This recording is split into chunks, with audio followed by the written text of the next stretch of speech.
It records it. Welcome to Synapse Philosophy Group, everybody. We are with Dee Palmer, the Chiropractor's Adjuster, 1910, an amazing book. And we're at page 191, the second paragraph, if I had been familiars, where that starts.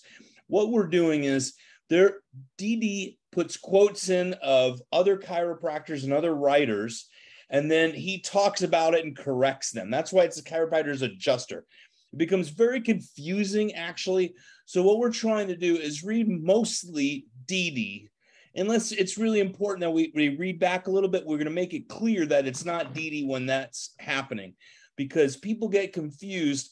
There's one later on where he talks about reduction. He can't stand that word. And I hear it from the stage from chiropractors all the time, misquoting Dee. So there are a lot of misquotes. We're going to make sure we do not misquote, okay? So we all just discussed that as a group a minute ago.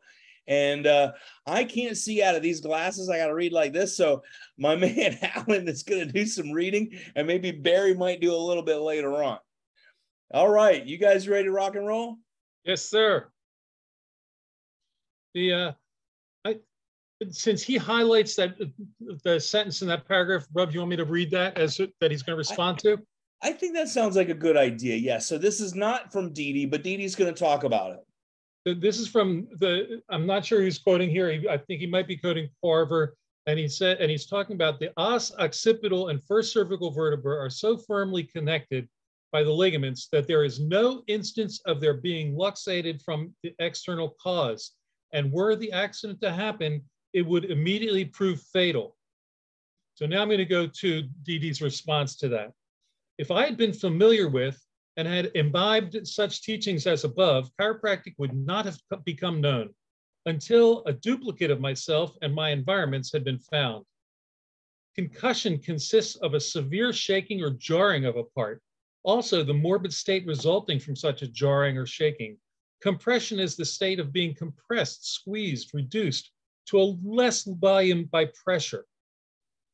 Delpech asserts, without modification, that a careful examination of the form and situation of the bones of the spine must convince the observer that accidents causing displacement of vertebra cannot occur. J.O. Pettit relates, and he's again talking about these other people, relates an accident wherein a child is instantly killed by being lifted by the head. I'm going to skip down one of those and get to find where Dee's responding again. Is that okay? Yep. I'm just going to, while you're doing that, you realize, that's the hangman's fracture, right? That's what they're talking about. If they've been doing that for a number of years, and, I can understand where there wasn't a science behind it, but that's ultimately what they're probably thinking in those days. Now I just saw this new treatment for children. They lock their head in and they spin them around. I saw that. What is that? That's not chiropractic. That's some medical treatment for something. Oh my God. Yeah. They screw a halo onto the kid and then they hang him by the halo and spin him around. Yeah. Feet dangling. Incredible. That scared the bejesus out of me. And they pick on chiropractors. It's insane. And they think we're nuts. Yeah. I'm going to read this paragraph just because everybody knows about Dupuytren's contractor. So he's talking about responding to something that Dupuytren says. Gives a warnings, which if heeded by chiropractors would allow thousands of sufferers to continue in their misery until the operation of death put an end to their suffering. Because Dupuytren says the reduction of these dislocations is very dangerous. And we have often known an individual to perish from the compression or elongation of the spinal cord, which always extends these attempts. When mesmerism, then Dee goes on, when mesmerism was first promulgated, the medical fraternity and priesthood cried humbug, the only difference being that the Roman clergy had knowledge of mesmerism, now called hypnotism, which the medical profession did not possess. But when they discovered it was true, they wanted a law passed forbidding anyone except physicians to practice it. Thus, it is with the science of chiropractic. It was at first tabooed. Now, when known to be fact, laws are desired for its prohibition. Hal gives the similar warning. I'm going to skip Hal's particular warning because it's the same thing. If Hal could see chiropractors reduce luxations by the 1,000, he would have good reason to change his mind. Cooper has been educated in the same line. Kirkland has the same opinion. I'm trying to skip along here, but he keeps talking about people that are denigrating what chiropractors do without responding directly. I'm all the way to the middle of 93 here, still looking for, he keeps addressing these detractors or people that have other opinions. Talking about Gray as in Gray's Anatomy in his 14th edition, which was the 15 years ago, states the ligaments which unite the component parts of the vertebra together are so strong that these bones are so interlocked that the arrangement of the articulating processes of that dislocation is very uncommon. That's at the end of 293. Yeah, and he says the same thing about the lumbar. He's talking about Simpson, says that dislocation of lumbar vertebra have been proven and cites 4 cases, affirms that dislocation of vertebra cannot occur. Each of these authors were students of the spinal column and were honest in their statements. Gehr sums up that his investigations and agrees with McClellan. Simple dislocations between 2 vertebrae is therefore almost impossible. What he's saying, there's a lot of different people saying it's impossible to subluxate vertebrae. He's talking about lumbars, he's talking about the cervicals, and I think in the thoracics, he cites a couple of examples himself, but he's going through a whole bunch of different things. In my outline, what I did was skip from 189 basically to 195, but there's a little bit of use in there, but not much. Start with where it says anatomists. Yeah, and this is one thing that I have my notes. The last dorsal is the most frequently displaced. And you know what? I find that very often in T11 and T12, needing adjustments very often. Yeah, transitional. Yeah. Right, exactly. Especially if there's a lumbar sacral subluxation, I see that. But, oh, here it is. It's in the bottom paragraph of 195. And this is actually the last 3 paragraphs is really his DD. That's okay, really. So start with the anatomists then. Yeah. Anatomists have given special attention to the study of the vertebral column, admiring its strong and apparently invulnerable qualities, its adaptability to withstand jars and strains.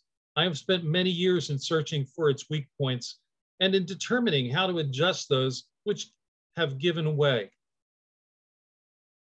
I reasoned if vertebra could be displaced, they could be replaced. I observed the spinous and transverse processes and devised a method whereby they might be used as levers to adjust, replace, or rack the articular processes into their normal position. After spending 25 years in accumulating scientific facts along this line and 15 years in adjusting vertebrae, I have formulated a science and an art whereby the displaced portions of the vertebral column may be replaced and the weak spine made strong by adjusting osseous tissue. I have found that the last dorsal to be the most frequently displaced, as it is not as well braced as the other vertebrae. The third cervical subluxated oftener than any of the other cervical. The atlas comes a close second, and the 4th next in frequency. The axis is seldom displaced. The 7th, the least frequently of any of the cervicals, owing to its being well supported by the broad, short, stout pair of ribs and the clavicles. If Dr. Erickson had observed a chiropractor replacing luxated vertebra using the transverse and spinous processes as levers, whereby to replace displaced segments, he would not have said, no attempt at reduction can, of course, be made. Let me just pause. That was that was what I put as our quote for our meeting today, was just, a couple of lines back there. But, he's saying before then, the world was saying you should not adjust the vertebra. What he's really doing, yes, they were manipulating spines in the past, but in the current, ideas and philosophies of the sickness professions, leave the vertebra alone. And so he is really stating a point that, he is the developer, he is the founder of, replacing displaced vertebrae that are subluxated. So I think he's hitting this home over and over again, which is good. And I think it's important because that wasn't from, Stills or anybody else. All right. Should we keep going? Yes. Simpson further remarks that it does not seem improbable that some of the severe sprains of the lower portion of the back, which leave a more or less permanent weakness or sensitiveness in the part, may be fractures of the arch without displacement and possibly without union. He's going back to these people that are saying things here.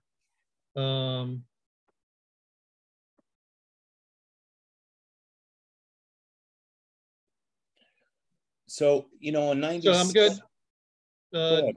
Any displacement or dislocation of the supporting osseous framework, whether that of a fracture or displaced joint, causes either an overtension or relaxation of nerve tissue.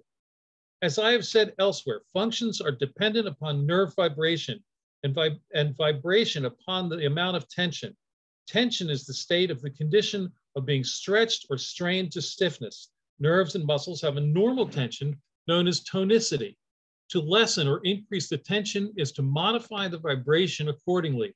A displacement may relax or increase nerve tension. The spinal nerve, as it passes out of the intervertebral foramen, divides into posterior primary division of the supply of the posterior part of the body and anterior primary division for the supply of the anterior part of the body. Each of these divisions contains fibers from which motor sensory roots. I think we want to say something about the tension issue that he was mentioning a minute ago, and say he's talking about tone here again, and that change in tone is the problem we're actually adjusting. Change in the tension of the vertebra of the nerve system is what changes the transmission of the force that's generated by innate that he talks about in other places. We're talking about that the information that's generated is always perfect, and changing in tone of the nerve system either increases or decreases. It's like if anybody's ever worked in retail, the cash register at the end of the day is either over or under. It ain't right either way.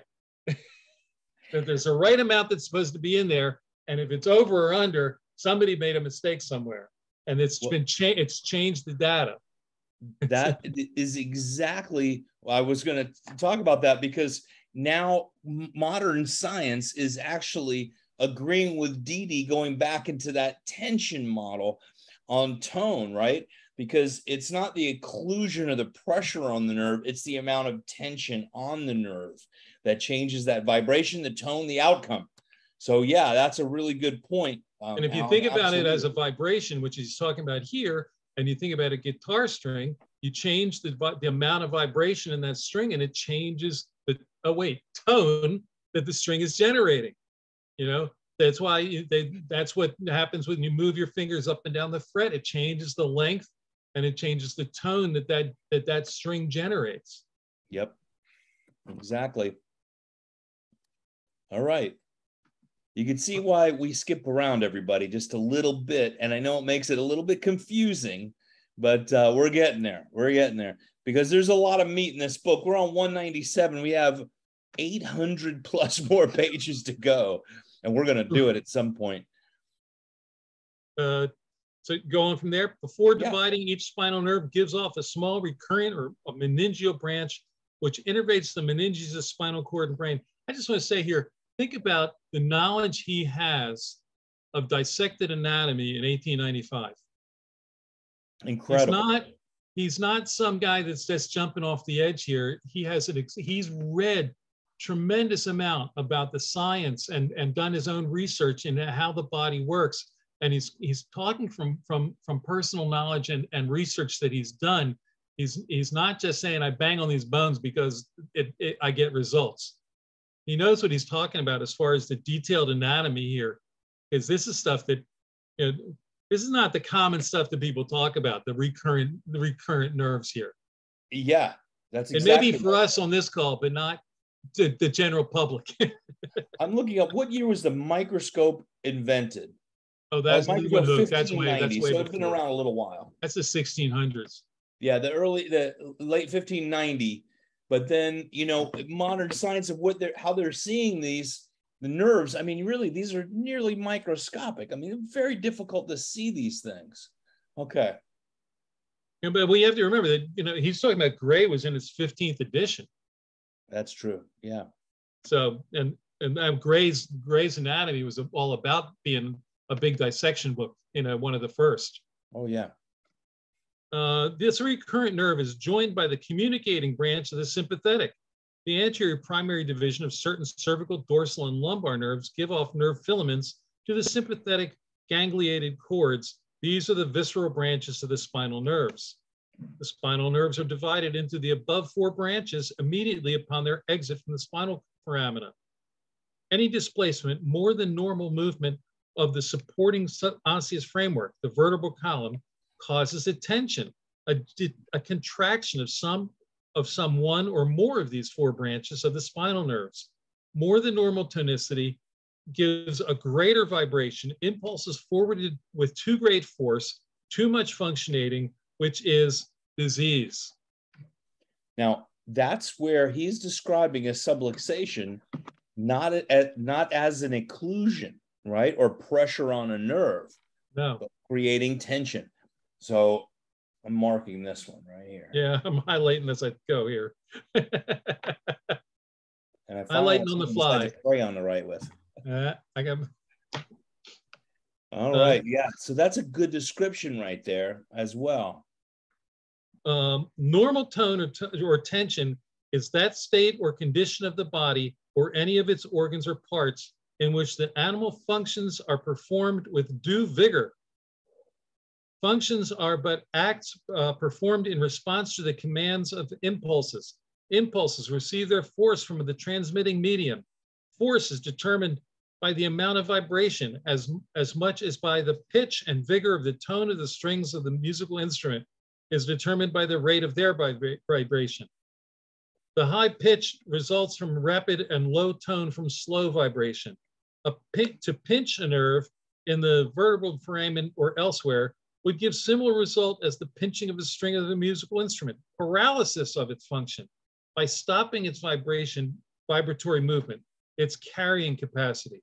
For this reason, a vertebral luxation, a complete displacement, one which pinches, that's a tongue twister, sorry, causes paralysis, whereas an impingement increases tension, heat, and functionating. To increase tension by impingement or otherwise is to increase vibration and its carrying capacity, thereby increasing functional action. That's an interesting paragraph as a whole right there. That is an interesting paragraph. It is very descriptive. He's putting it into words, really, of what his findings have been. And, you know, let's realize this is his first time in history. You know, he may have done these in pamphlets or whatever a little bit prior to this, but he's really, you know, this is groundbreaking information of that time.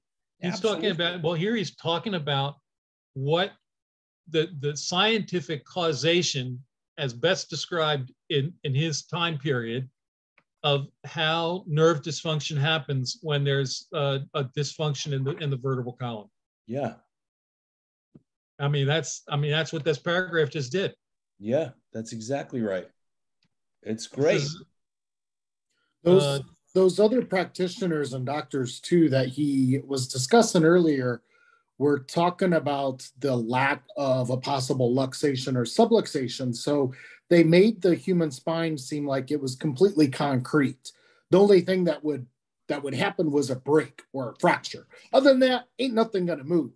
And here DD is really describing, I love this analogy of an instrument and a musician, because every human has touched a musical instrument somewhere. And you can relate to either the tone on a drum or a guitar or flute. You've played with it, you've touched it. And he's describing here in this paragraph the uniqueness that we have in working with the electricity. He's talking about here, functions are but acts performed in response to the commands of impulses. Impulses receive their force from the transmitting medium, which goes into innate in the brain and universal intelligence into innate intelligence at the level of the brain.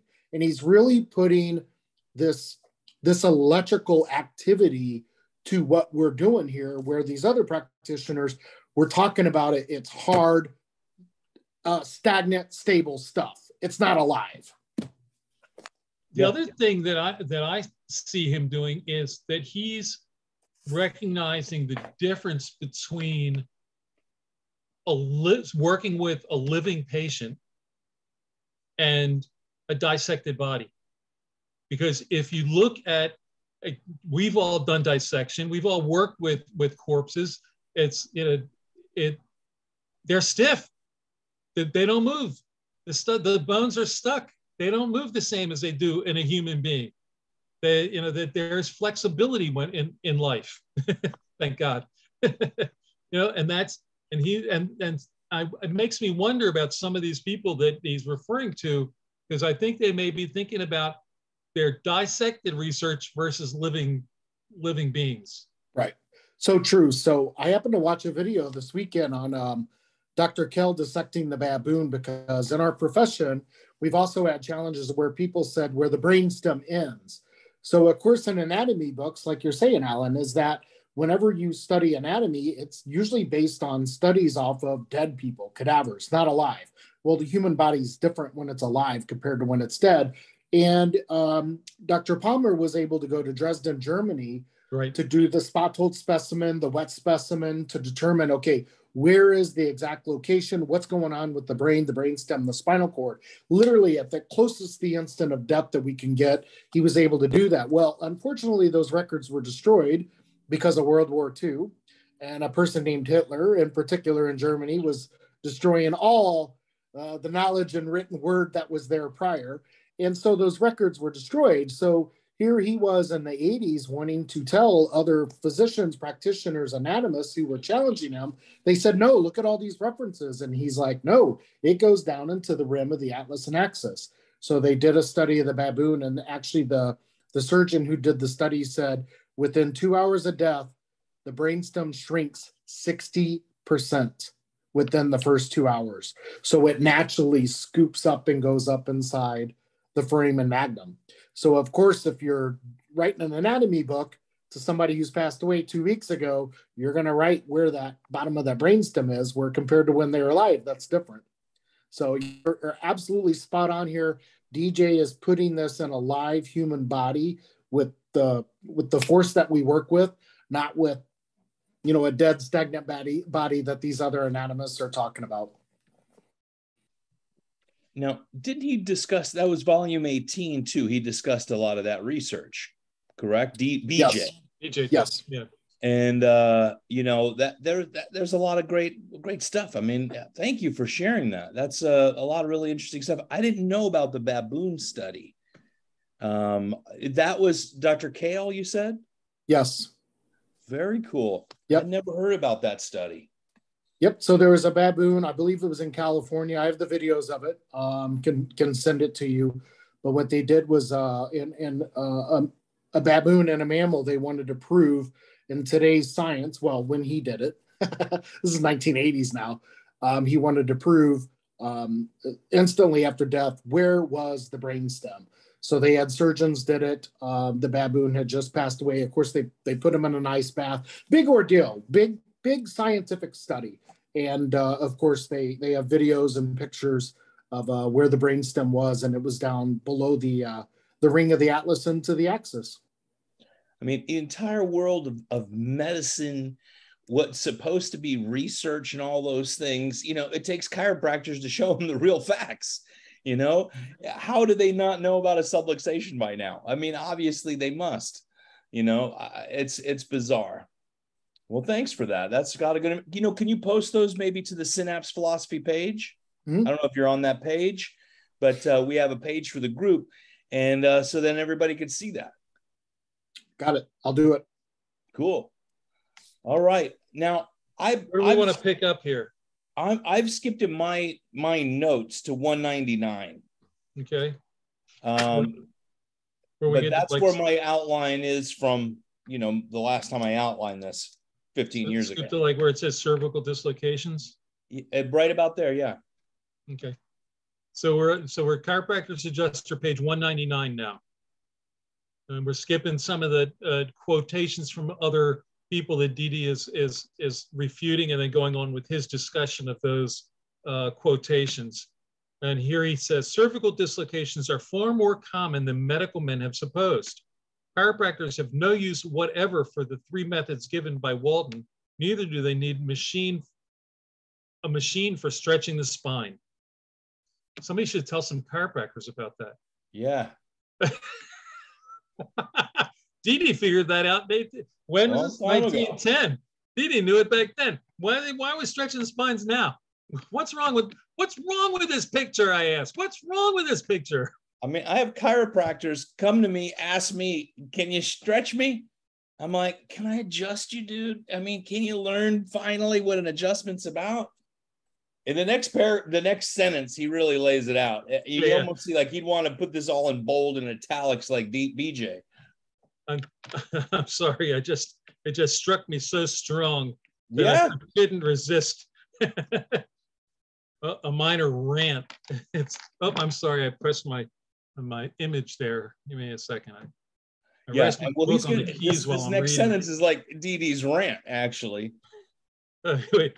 Chiropractic done by hand is just what the author of the science meant to express and do. Hal gives an interesting case, I think, worth repeating. In 1856, this is a quote from Hal. Yeah. I was summoned by an Irishman who had fallen from a chamber window to the ground head foremost. I found the patient with his head twisted to one side and rigidly held that position. He had torticollis, right? He uttered cries of distress that called lustily for relief. All right. A stretch in my neck, doctor. A stitch in my neck. I took hold of his ears and endeavored to pull and twist his head into its natural position. I'm going to go ahead and skip down to somewhere where Didi's talking here. We don't need to read all that. Where does that quote end? Ends at the bottom of that. Ends at the end of that page. Then he goes to Eric's and has a similar case. This is what he's saying, though, is that he twisted his head. He heard a snap. The guy was sore for about a week, but he got better. He heard an audible crack. It was not an actual chiropractic adjustment, but it was a quotation of it happening in the past. And I have from Didi. This is all outlined on page 200 of the second paragraph. If one who had the following accident could read the above cases, he would not regret being adjusted by the chiropractor. And then he gives another case. Yeah. Right? Yeah. Reduction is made by using the hands in connection with the spinous processes as levers, with which return the vertebrae to their normal positions. Vertebrae are often displaced by trivial circumstances, many times when we are unprepared to meet emergencies. Many luxations are made during sleep when we are fully relaxed. Sudden movements, superinduced by dreams, often replace as well as displace bones. And so that's many times we are unprepared to meet emergencies. So that's an early reference to what BJ later talks about as concussive forces, negative and positive constructive survival values. That there's external concussive forces that come into the body, and the innate adapts those forces or is unable to adapt, and the unadapted forces, or less than perfectly adapted because of physical limitations, are what we then attempt to assist innate in completing the correction. That's the sentence I caught. Unprepared to meet emergencies. That's lack of adaptability. Yeah. Exactly. Unprepared to meet emergencies. There was limitations of matter, right? You whack your foot against the bed and you get a big bruise. Yep. Or you work it hard enough, you can crack a toe or dislocate it.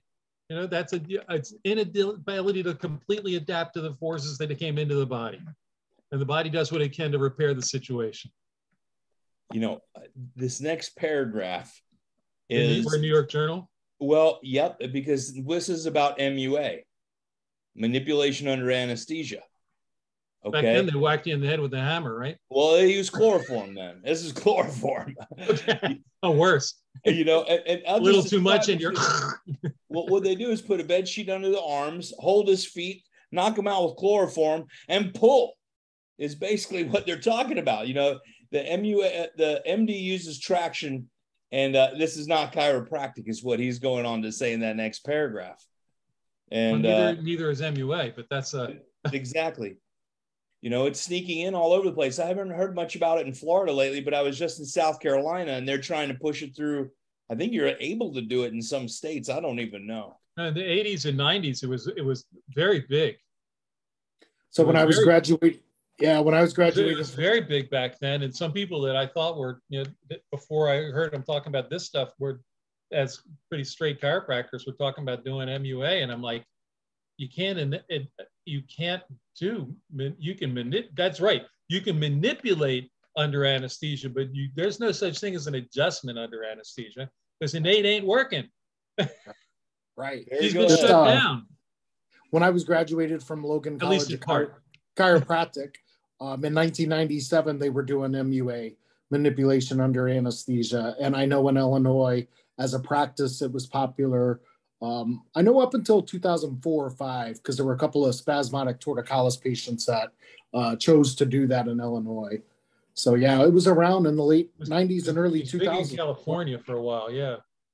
Oh, it's here in Florida. I mean, you know, I have a student starting on Friday from Logan. He's coming out. You graduated from Logan, Barry? I did. I have a student, an intern starting from Logan on Friday. I'm excited to have him. Great.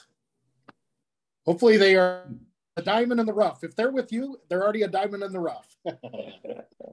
Hopefully I don't rough them up too much. So where do you want me to pick up? You want to pick up with the 2 portions above at the top of 1? You know, a lot of this is quoting again, you know, because he talks about Langworthy in there. That's the only reason I thought we might want that one, but yeah. Go ahead. Go ahead and read it. There are 2 portions to the above to which I desire to call special attention. The prominent visible displacement of the spinous process, which the surgeon failed to fully replace, as shown by the last line. Also, the use of folded sheets, the same as described by Dr. Langworthy and Frank Dorsky method. This method is not new nor confined to the Bohemians. It belongs to the orthopedic surgery, therefore it is not chiropractic. Following quotations taken from the American Textbook of Surgery. Fractures of the spine, as compared with other fractures, are rare, constituting only 3.3% of nearly 52,000 fractures treated in the London hospital during 35 years. He goes on, he's going on about cases of damage done by, you know, and bones that were dislocated. I skip over to 202, and the third paragraph, and I'll just read it real quick. Where he talks about chiropractors? Yeah, chiropractors never give anesthetics to render their patient insensible to pain. To adjust a displaced vertebra requires less time than it does for a surgeon to get ready. The poorest chiropractor would more than equal a score of the best surgeons when it comes to resetting bones of the back. You know, amen to that. Just the amount of prep time and all that stuff to knock someone out, get them to surgery, hundreds of thousands of dollars, very likely, of billing. I guess that's what it all boils down to. Chiropractors don't need that. Even the poorest chiropractor is better than, what does he say, scores of the best surgeons. I love that. All right. I believe no modern practitioner now or ever advises supporting the spine with machinery on the supposition of being dislocation or error which formerly prevailed. The textbook of surgery, dislocation of the vertebra. He's quoting and quoting and quoting, goes on and on. I know, it's a hard text. He's going on and on. Now, I skipped down here. That's all quotes all the way till the last paragraph of 2004. That's just where I got, yeah. but I haven't read it yet. But okay, so you should. This textbook gives advice for fracture dislocation, which is applicable to the above. Now, is he talking about his own book here? Yeah, I made a mistake, maybe. Because perhaps I think he's referring to some other book there. Yeah, this is a different book. I'm pleased to see stated in one of the leading textbooks that partial dislocations do exist, that intervertebral discs may be lacerated, nerves injured, and articular surfaces partially displaced. These are, I'm at the top of 205. Yeah. These are, in a measure, the principles for which I have been contending during the last 15 years. The principles of chiropractic are beginning to permeate the medical and osteopathic professions. Those accepted will lead to further investigation and advancement. When it becomes generally accepted fact that the medical profession, that vertebral luxations do exist, that they can be readily reduced, that by vertebral adjustments, acute diseases disappear, as does the morning frost before the rising sun. That the one who knows how can reduce vertebral luxations, that the red flag, which has been held so long before the medical profession, has faded to pure white, that they will admit the truth of the basic principles of chiropractic, but will then ask legislators to pass laws forbidding all except those who belong to their own ranks, those who are foremost pronouncing chiropractic a fraud, to use the hands only to adjust displaced vertebra. Well, we know that sure has happened. And now people in our own profession are trying to do the same damn thing. It's bizarre. Let's pause there. a little bit. It's 8:42 right now. We've done a lot, and forgive us for skipping around a little bit, making it a little confusing. It makes it less confusing by us doing that, I promise. And this is why we have to read these things properly and take the time to understand them. And I also think knowing the history of the time is also important. Modern surgery was really just beginning at this point, So very, very interesting stuff. What do you guys feel? So you know what's go ahead. No, go ahead. I was going to make a comment about even the poorest chiropractor can reset necks better than the surgeon. And I picture myself, and I think about when patients or clients bring in x-rays or we have them there, and they usually have already talked about, they said it's out of place. And usually they'll say that. And I'll ask them, I'm like, okay, well, there's really two things that are going to put it back into place. Ultimately it's innate. With the assistance, it's either going to be us, the chiropractor, we're going to move that back into place. Yes. Look at C1. It is facing towards the sky. Should be 8 to 10 degrees more horizontal. Or yes, you could choose to go in and they're going to screw, bolt, and put braces on that to make sure it doesn't move anywhere. And guess what? Once it goes back into place, it ain't going to move. However, your body was designed to move. And you're going to have more complications following them going in there. So you either do it mechanically through the adjustments or you choose to do that. What would you like to do? Yeah. And that's like, 9 months of rehab for a spine that's probably never going to be healthy again, or spend 9 months, everything starts to get better and function better. And yeah, it's amazing. Yeah. And this is, talking to the public, this isn't somebody who's chiming in. This isn't somebody who got into an accident. This is somebody who's just lived a normal life, came in, has complaints. We analyze them and we see this. It's not in those accident cases. That's an emergency situation for the most part. Understood. Yeah, absolutely. Also, and this is not something you necessarily going to talk about with practice members, but I don't know if they still float around. When I was in school and not long after, there used to be images of people that had Harrington rods put in that the body said, nah, and bent them. I saw x-rays of people that had Harrington rods that were bent 10, 15, 20 degrees, that they had been put in to stabilize subluxated, or maybe not. Maybe it was the adaptation that body needed to do. A hemivertebra is going to cause a scoliosis. But they had Harrington rods put in for whatever reason, and the body said, and bent the steel rods. Oh, so one of the most interesting cases, and you guys said this earlier about the children in the halo now and them lifting them. it's just so barbaric. It really is. So there was an individual that came in that had surgery in the lumbar spine, and literally, and because of the contrast in the MRI and the x-rays, you could see the circles of the Phillips screw that they used in the surgery, and it was inside the IVF. And I told him, I said, Oh my literally, God. you need to go have that surgeon grab the Phillips screwdriver, hit reverse, and go bzz, bzz, just a couple of rotations, and then you're probably good to go. And I showed him, and I said, look at this. This is through an area anatomically that does not need to be done. And I've just, ever since then, and that luckily that was within the first 2 years of practice, I'm like, you know what? This is a hack job. This is barbaric. This is not, honestly, this is not what the human spine is designed to do and be like. It's designed to move. It's designed to be free. You know, I'm on the Space Coast here, and I'm surrounded by engineers. And I make it simple. I'm like, you know, once they change your engineering, you can't go back. Do you think it was designed for that level of titanium, 4-inch screws? And you make your choice yourself. Spend 6 months with me and then some maintenance after that, or never going back to normal again, period. And, you know, you show a couple of x-rays or even a surgery that might not be theirs. It's like, yeah, you're right. A screw that long into your lamina, that doesn't look healthy to me. And then going past that and into the IVF, oh my gosh, I couldn't imagine. We had one young girl, she had Tourette's, okay, like this.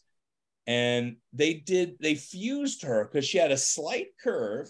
She was like 18, 19 years old, fused her so with Harrington rods, so her scoliosis doesn't increase.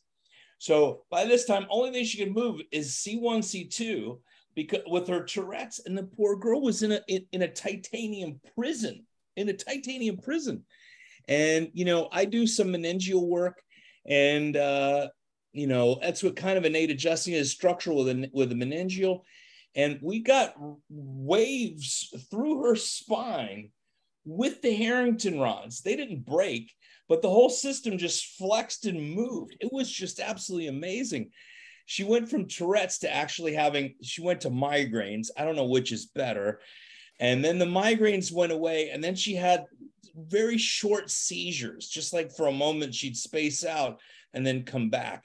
I don't know one of those things that are better, the pain or whatever it was, but, you know, a young girl with nearly her entire spine fused because we'd better do some prophylactic surgery so your small little scoliosis doesn't get worse. Talk about barbaric. You know, I'm sorry I'm picking on the medical profession, but I'm picking on that doctor mostly because I think that is just that's not doctoring, you know, that's not unfair. And that's not all the doctors. That's not all of them that do that. Let's just be real.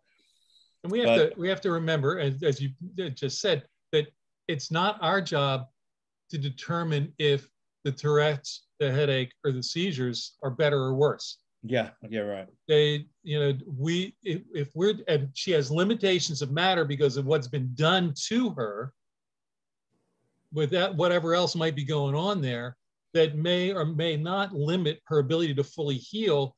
And it sounds to me like her body adapting along a process line that we can't tell, you know, what's going on there, but it sounds like it's a progressive change that the body's trying to make in a healing process, doing the best it possibly can with what is available to it. Yeah. But it's not our job to determine whether they're better or worse. It's just a matter of, you know, and so many chiropractors forget that part, that it's not, and then we see things changing and we go, I don't know, you know, gee, what else do I need to do to make this change? No, that's not what you need to do. Yeah. Sometimes you need to do nothing to make it change. Yeah. And in the minds of allopathy and their choice, they went to medicine saying, hey, can you fix this? Can you help this? Can you cure this? I'm sure that they probably did the medications before, the physical therapy, round 2, round 3 of it. And because ultimately they can get it to stop. They can put screws and bolts and rods and make things stop, or they can cut it away or they can burn it away.